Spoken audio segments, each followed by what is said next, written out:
One of the things that we pass down without realizing it is our cultural sensibilities. Our children have a better than average chance of picking up our preferences when it comes to politics, theology, and other things that define us. One of the things that my children have picked up from their mother and I is a love for music and a wide variety of musical taste at that. I've heard my children listen to Vince Guaraldi, Radiohead, the Rolling Stones, and many others. One of my son's favorites, his go-to music, if you will, is the music of Paul McCartney and Wings. And one of his favorite songs is one that I find interesting for its backstory, the song Silly Love Songs. The story behind the song goes back to a comment that's attributed to John Lennon after the Beatles broke up. Lennon was widely quoted as saying that all Paul McCartney ever wrote were silly love songs. So, rather than argue with his old bandmate, McCartney agreed rather emphatically. McCartney said in an interview in Billboard magazine that over the years people said, he just sings love songs, he writes love songs, he's so soppy at times. I thought, well, I know what they mean, but people have been doing love songs forever. I like them. Other people like them.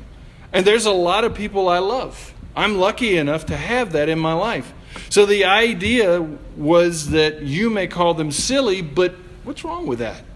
The song was, in a way, to answer people who just accused me of being soppy. The nice payoff now is that a lot of people I meet who are at the age where they've just got a couple of kids and have grown up a bit, settling down, they say to me, I thought you were really soppy for years, but now I get it. I see what you were doing. And people have, as he said, gotten silly love songs for centuries now. As far back as we have recorded history and language, we have expressions of music, prose, and poetry that speak of the love of one person for another. Sometimes requited, sometimes, not so much. I mean, think about Shakespeare and all of the sonnets. Stories like Romeo and Juliet. Think of the Romantic period of the 19th century.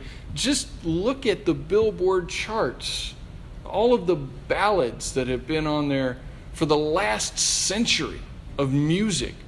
All of those songs where one person professes love to another or lost love. All of the stories and novels that are written. One of the biggest categories of books are that sell constantly are the romance novels. And so we see that culturally we like the idea of love. The Bible itself is really no exception to this. As a text that was written by real people living real life in a real place and time, the various texts that make up the Bible speak of many of the important aspects of life, and love is no exception to that. And when I say love in this case, I'm speaking specifically the idea of the love of a couple for one another. So what do we make of this psalm's perspective on love and in the chapter that we just read, Psalm 45? What do we see in this passage that might relate to our understanding of faith and life as we talk about love? Well, Psalm 45 is a celebration of love. Sort of. I say sort of because in the Common English Bible, the title of Psalm 45 says that it's for the music leader, according to the lilies, which means there was a song called The Lilies, of the Korites, a maskil. And the title says this is a love song. But when you start reading this, however, you find this love song is really a very specific song. It has a very specific purpose. The writer, most likely an expert scribe, as the text says, would have been an important official of the royal court whose expertise would have been in literature, traditions, and the practices of the people. And while a court official might not sound like the kind of person that you want to write a love song, as the introduction of the psalm says, James Mays writes that the scribe served in the royal court and temple to make appropriate language available for all kinds of needs. Now, in this case, the writer was called on to write a psalm for a royal wedding. The scribe starts by talking about the greatness of the king. Now you think about that description of the king in verses 2 through 9. I mean, if you put that on social media, a Facebook page or something like that, or a dating site, nowadays we look at that and go, seriously? But, back then, that would have been the kind of thing that would have gotten people's attention. Now, after that, it's followed by the charge for the bride to recognize the future groom as both her husband and king.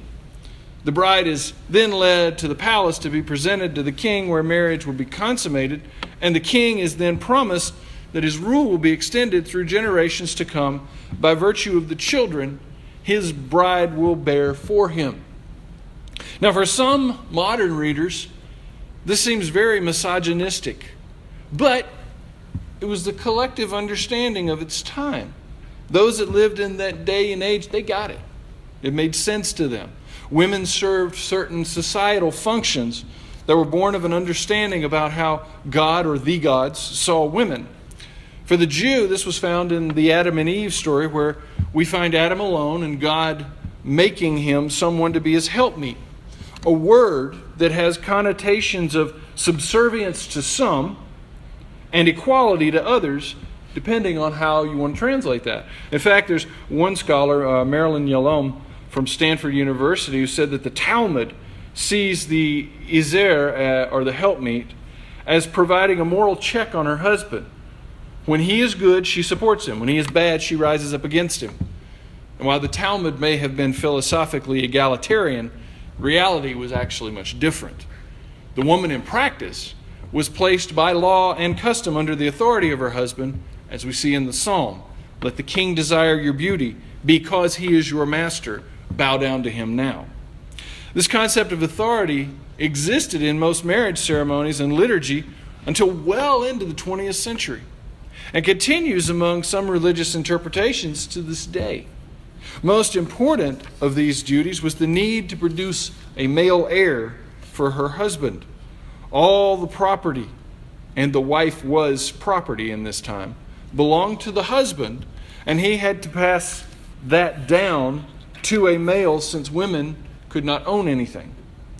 If the couple did not have a male heir, the woman could be given a writ of divorce in the presence of two people, and she was considered dismissed by her husband. Thus, the wish of the psalmist that your sons, great king, will succeed your fathers, you will appoint them as princes throughout the land, is both a prayer for the continuation of the royal line and the bride's continued marriage to her husband. Now, understanding all of that, we all I think we probably can collectively say, what do we do with that? I mean, do you ever stop when you're reading through the Bible, any of you? I know I do. I think it's pretty, happens with some commonality. When you're reading through the Bible, you read a passage, and you get finished with the passage, and you go, huh? That's a Hebrew word for I have no idea what this means. But we kind of get to the end of some of these passages and we go, huh? What do we do with that?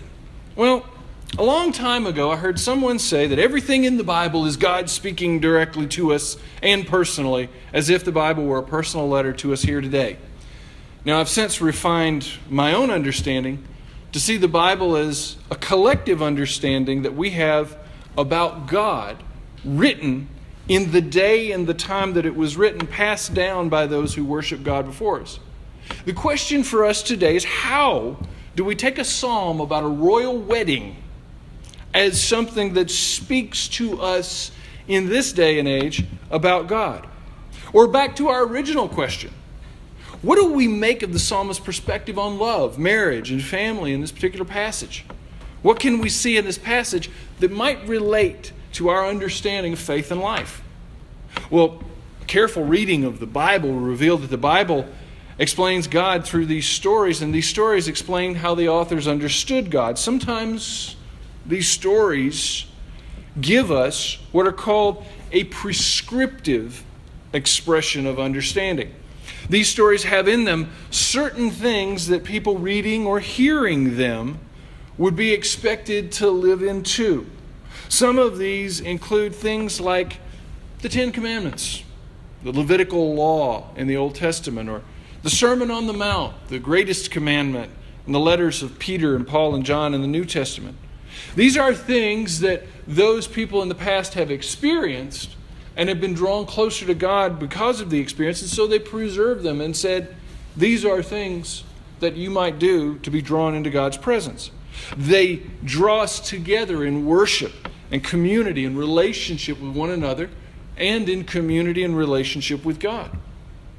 Now, cultural expressions, as opposed to prescriptive expressions, are things that are told to us as stories, as examples of how people have lived. So you've got the prescriptive expression which says, do this, and then you've got the cultural expression which says, it looks like this when it's lived out. Now, these stories, these collections of stories, as we know, include things like David and the other kings in Samuel, Kings and Chronicles, or stories of people like Esther and Ruth. In the New Testament, we find the Acts of the Apostles.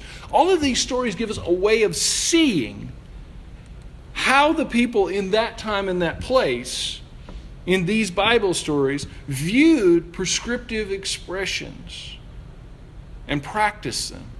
The psalm that we're reading today is a cultural expression. It's showing how the people viewed marriage, the king, women, familial authority, and divine authority, among other things. It gives us a glimpse into the understanding of who God was for them and how they came to understand that.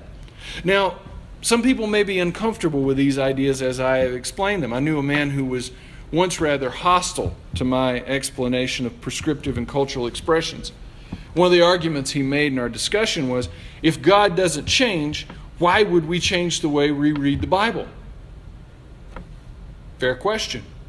My answer as a Christian would be, God hasn't changed. We just come to understand Him and the Bible in a newer, fresher, more realistic way. We've come to see these things written about God, known as the Bible, in a way that speaks to our time and our place, just as the people who wrote the words to begin with did. And that leads me to a second idea about how we interpret or understand passages like that, the idea of tradition. Over time, men and women have looked at, written about, thought about, argued about biblical writings by interpreting and reinterpreting them over successive generations. This has gone on for 3 millennia. The earliest of these writings and teachings that were used as a way of understanding were the Mishnah and the Talmud, 2 Jewish commentaries or collections of writings and teachings and understandings of those teachings that have been continued to be used up to this day and expounded on since the centuries before Jesus was born. You might also consider the New Testament itself to be an interpretation of Jesus' teachings by those who lived in the 6 or 7 decades after His death. And throughout the last 2,000 years, there have been countless things written, burned, forgotten, found again, reinterpreted, rewritten, in an effort to make sense of the message in the Bible for the day and age it was being studied. The truth is, we see the world through the lens of a present situation and circumstance. For instance, we sit here in rural northeastern Wyoming in the 2nd decade of the 21st century. Just being in this place and time colors our understanding of who God is and how we think He should be worshiped according to our perspective. This perspective includes our politics, our history, our denominational ties, our education, and our personal feelings about all of these things. When it comes down to it, the God American Christians know and understand and worship is quite often, a God that they have created from their own cultural biases and beliefs. Now, knowing this, how do we avoid falling into the trap of creating a God? How do we avoid falling into the trap of the God that we have, that we worship being something that we have made? This is a warning all through the Old Testament. It's called idolatry. It's the reason that the first of the commandments that's listed is that you shall have no other gods before me. Idolatry was a powerful influencer in Israel and in the early church. It's been written on extensively. How do we avoid that? How do we avoid bad interpretations? Well, one thing I'll suggest is if you care to join us beginning with the second Thursday in September, we'll be teaching a class on understanding the Bible. And so you're welcome to come and join us on Thursday evenings for that. But what do we do in the meantime?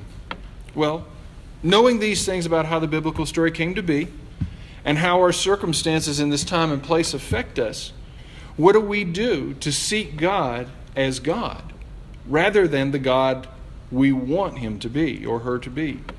I only say her because there are those people who look at it that way. Truth is, God has no gender. God is just God. But how do we do that? How do we look at God as God and rather than how we want God to be? Our goal should be to seek God in the real personal way, born of the relationships that we have and we're developing with God through our understanding of Jesus.